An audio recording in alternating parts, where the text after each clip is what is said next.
How the largest college admissions fraud ever let wealthy parents cheat the system. Los Angeles. Tim. When it came to getting their actress Lori Loughlin and fashion designer J. Massimo Giannulli were taking no chances.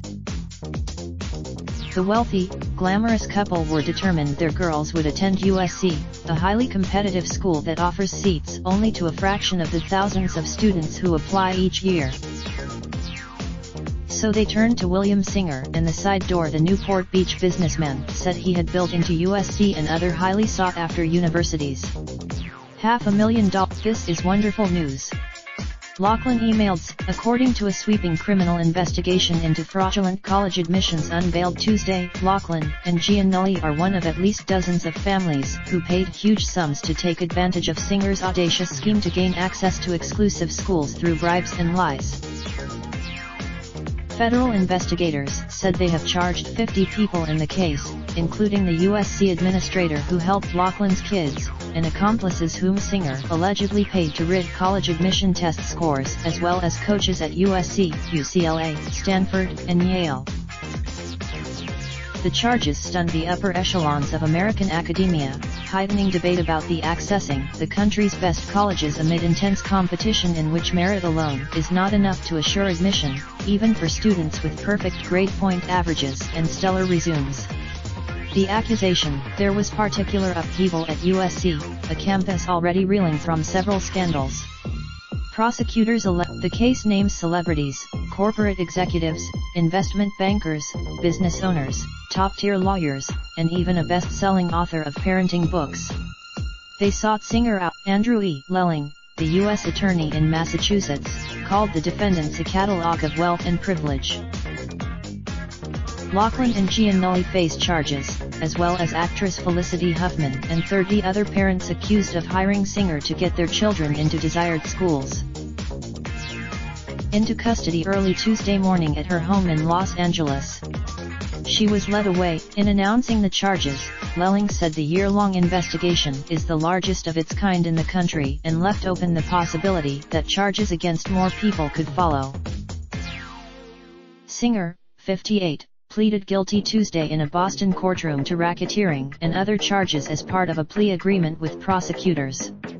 He admitted to collect. A law enforcement official familiar with the probe but not authorized to discuss it publicly said federal authorities had gone to several prominent high schools in Southern California seeking records related to students whose parents were believed to have hired Singer.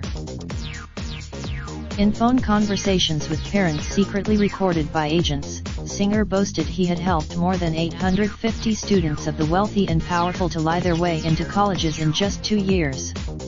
Lelling said that this was a case, said Joseph R. Bonavolonta, special agent in charge of the FBI in Boston, in which parents flaunted their wealth, sparing no expense, to cheat the system so they could set their children up for success with the best education money could buy, literally.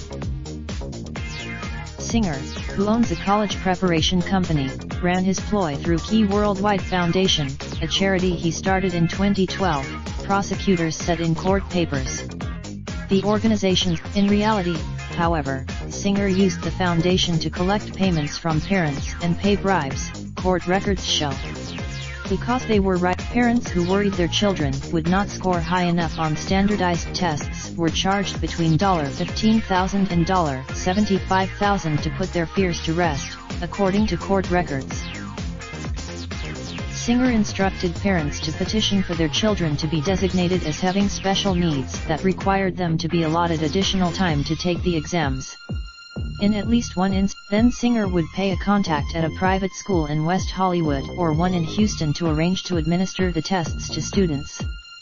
For the exams, Riddle, 36, Igor Dviersky, 52, the director of the West Hollywood College Preparatory School, and Nikki Williams, 44, a college test administrator in Houston, have all been charged in the case. Huffman, who garnered fame from her role on the TV show Desperate Housewives, and her husband, actor William H. Macy, paid Singer $15,000 last year for a high SAT score Riddle orchestrated for their daughter, according to a criminal complaint filed against Huffman that alleges conspiracy to commit mail and wire fraud. Macy has not. Riddle got the girl a score of 1420 on the 1600-point SAT exam, according to an affidavit filed by an FBI agent in the case. It was a 400. He didn't have inside information about the answers, he was just smart enough to get a near-perfect score on demand or to calibrate the score, Lelling said of Riddle. Huffman, who told Singer she was interested in hiring him again for her younger daughter but ultimately decided against it, made a brief court appearance Tuesday afternoon. As Macy watched, for larger fees, parents could avail themselves of the contacts Singer built with Donna Heinel, the Senior Associate Athletic Director at USC, as well as coaches at USC and other schools who were willing to lie about students' athletic abilities in exchange for bribes. In some instances, of the $1.2 million Singer admitted to taking from a family that wanted to go to Yale, $400,000 was paid to the women's soccer coach, Rudolph Rudy Meredith, prosecutors said. The young woman was at USC alone. Heinel is alleged to have accepted $1.3 million in bribes to get a dozen students into the school. 3 other current, to sell the lie that Lachlan and Giannulli's kids were talented rowers. Singer had Giannulli photograph them both working out on a rowing machine, court documents show. Singer forwarded on phone calls captured by investigators and transcribed in court filings. Some parents voiced ethical qualms or nerves about getting caught before deciding to press ahead. Others embraced the "it's the home run of home runs," Singer assured Gordon Kaplan, an attorney from New York, when he called to ask about Singer's test-taking service. "And it works?" Kaplan asked. "Every time," Singer replied, laughing. Raindrop, drop top smoking, no cooking the hot pot. Fucking on your bitch, yeah, that. Looking up, open the park pot.